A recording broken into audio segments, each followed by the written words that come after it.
Halo Gadget Friend, selamat datang di channel Hightech 24. Di channel ini saya akan membahas salah satu smartphone terbaik kelas entry level yang pernah dirilis oleh Xiaomi. Ya, smartphone ini dirilis sekitar tahun 2021, bulan Januari lebih tepatnya. Dan apa sih yang bikin smartphone yang satu ini spesial?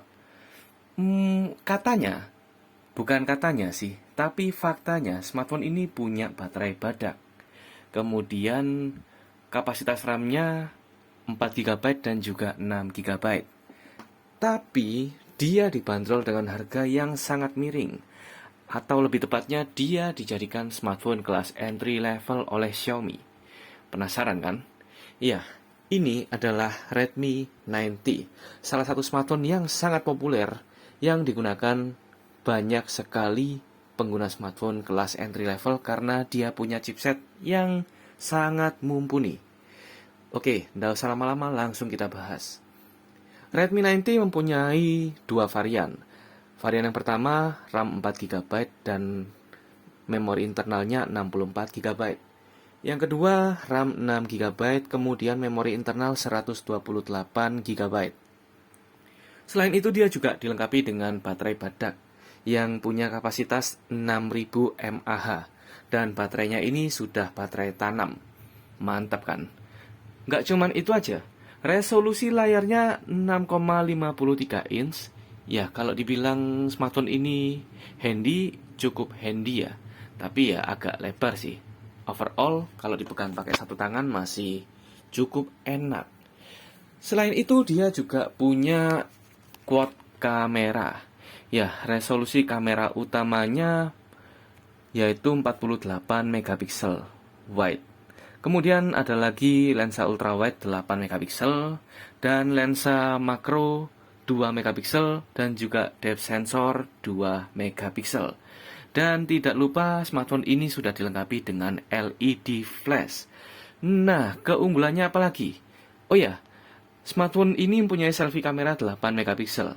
Sayangnya, kamera depannya nggak terlalu bagus karena pikselnya cuma 8 mega.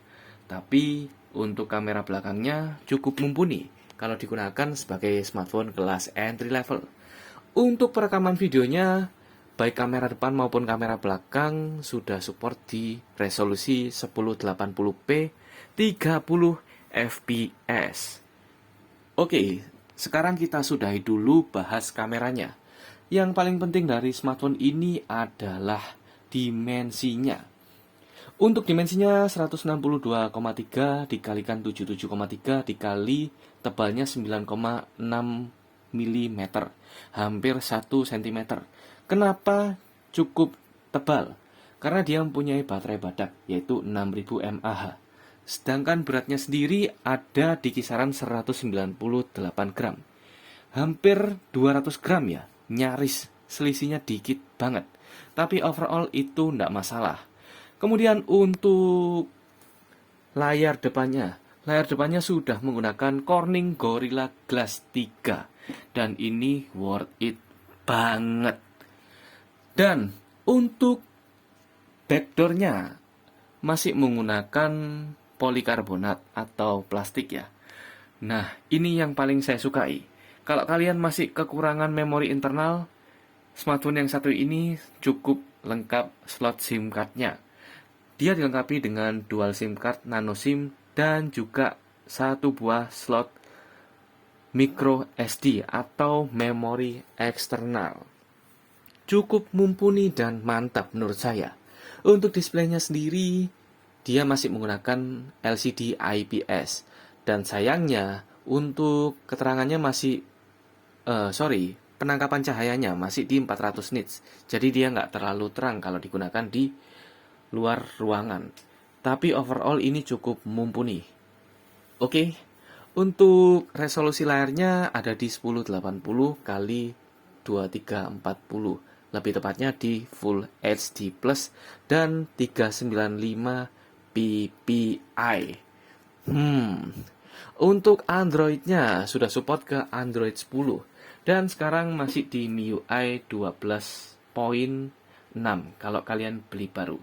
Tapi kalau kalian mau downgrade, ya bisa. Karena MIUI 12.6 ini bermasalah dengan penangkapan sinyal Wi-Fi-nya. Oke, apapun hasilnya saya akan terus mereview secara jujur. Jadi kalian wajib dengarkan video ini dan tonton video ini sebelum kalian membeli smartphone berikut. Untuk chipsetnya dilengkapi dengan Snapdragon 662 dan sudah support dengan 11 nanometer. Wow, cukup canggih. Tapi untuk GPU-nya masih menggunakan Adreno. Adreno ini kalau dibilang bagus, ya cukup lah kalau untuk kelas entry level. Makanya saya bilang smartphone ini cukup mumpuni dan unik. Kalau kalian yang suka ngegame, smartphone ini bisa jadi salah satu solusi untuk kalian yang ingin memasukkan banyak game di smartphone kalian, tapi dengan harga yang low budget. Wow, ini yang istimewa lagi. Untuk speakernya sudah dilengkapi dual stereo speaker. Dan lokasi speakernya ada di bagian atas dan bagian bawah. Dan yang gak lupa diberikan oleh Xiaomi adalah dia sudah support dengan jack audio 3,5 mili. Tapi ketika kalian membeli smartphone yang satu ini, kalian tidak akan mendapatkannya di paket pembelian. Karena ya smartphone kelas entry level, maklumi saja dengan harga segitu yang sudah sangat dipangkas, kalian nggak dapat headset. Tapi kelebihannya lagi, kalian akan mendapatkan charger. Ya sebetulnya charger ini dilengkapi dengan daya 22,5 watt. Tapi smartphone yang satu ini sudah support dengan fast charging 18 watt. Jadi sisanya dari 18 watt ke 22,5 watt menurut saya mubazir. Oke, overall dia bisa mengecas mulai 0 sampai dengan 100% di kapasitas baterai 6000 mAh dalam waktu 1 jam 45 menit. Itu adalah tes yang sudah saya lakukan. Nah, ini yang paling saya sukai. Smartphone ini sudah dilengkapi dengan USB yang terbaru, yaitu dilengkapi dengan USB Type-C 2.0. Jadi, dia bukan termasuk smartphone yang ketinggalan. Malahan dia adalah smartphone yang kekinian. Oke, untuk tes gaming, kalau menggunakan Gyros menurut saya, kalau responnya cepat, nggak cepet-cepet banget, pas kurang dikit. Kalau kalian yang mau main PUBG, kalian bisa menggunakan grafik yang standar-standar aja. Jangan yang berlebihan. Untuk skor Antutunya ada di angka 177.917. Oke, sekian review singkat dari saya. Semoga kalian suka. Kalau kalian suka silahkan like, kalau nggak suka silahkan dislike. Tapi please, jangan lupa share video ini supaya banyak orang yang terbantu. Dan saya makin semangat untuk bikin konten baru. Oke, Hightech 24 pamit undur diri dulu. Sampai ketemu di video selanjutnya. See you all.